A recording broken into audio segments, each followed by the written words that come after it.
కాకినాడ జిల్లా తుని పురపాలక vice chairman ఎన్నికపై ఉత్కంఠ కొనసాగుతోంది. తీవ్ర ఉద్రిక్తతల మధ్య మూడోసారి ఈ ప్రక్రియ వాయిదా పడింది.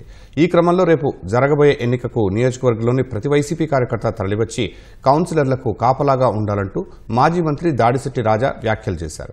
జిల్లా కలెక్టర్, ఎస్పీ వచ్చి తమ కౌన్సిలర్లను ఓటింగ్కు తీసుకువెళ్లాలని డిమాండ్ చేశారు.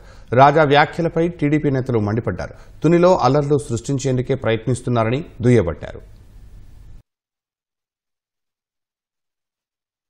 చలో తుని అని చెప్పి జిల్లా పిలిపిస్తున్నాను. జిల్లా అధ్యక్షుడిగా కాకినాడ జిల్లా తూర్పుగోదావరి, ఉమ్మడి తూర్పుగోదావరి జిల్లా కార్యకర్తలందరూ కూడా రేపు తుని రావాల్సిందిగా మన 17 మంది కౌన్సిలర్లని కలెక్టర్ గారు కానీ, ఎస్పీ గారు కానీ వచ్చి దగ్గరుండి మేము తీసుకెళ్తాం, మాది బాధ్యత అని చెప్పి తీసుకెళ్తే వారికి అప్పచెప్పి ఎలక్షన్ రేపు సజీవుగా, రేపు మళ్ళీ ఎలక్షన్ పెట్టాడు కాబట్టి సజీవుగా జరిగేలా చూడాలని చెప్పేసి నేను ప్రభుత్వాన్ని డిమాండ్ చేస్తున్నాను.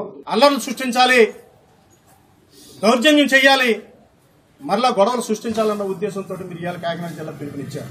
దీనికి ఎవ్వరూ తెలుగుదేశం నాయకులు భయపడే ప్రసక్తి లేదు.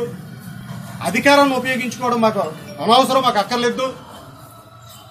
మేము స్వచ్ఛందంగా మా కౌన్సిలర్లు మెజార్టీ ఉన్నారు కాబట్టి రేపు మళ్ళీ ఎలక్షన్ జరిగితే మేము నెగ్గడం ఖాయం, మా పార్టీ వైస్ చైర్మన్ అవ్వడం ఖాయం అనేసి కూడా ఈ సందర్భంగా మీడియా ద్వారా మీకు తెలియజేస్తున్నాం. గత ఎలక్షన్ లో వైసీపీ ప్రభుత్వం ఉన్నప్పుడు ఏ విధమైన అల్లర్లు సృష్టించి ఏ విధంగా ఎన్నికయ్యారో అదే తీరులో ఈ రోజు కూడా చేయడానికి ప్రయత్నం చేశారు. ఆ ప్రయత్నంలో భాగంగా వారు కోర్టుకు కూడా వెళ్లడం జరిగింది.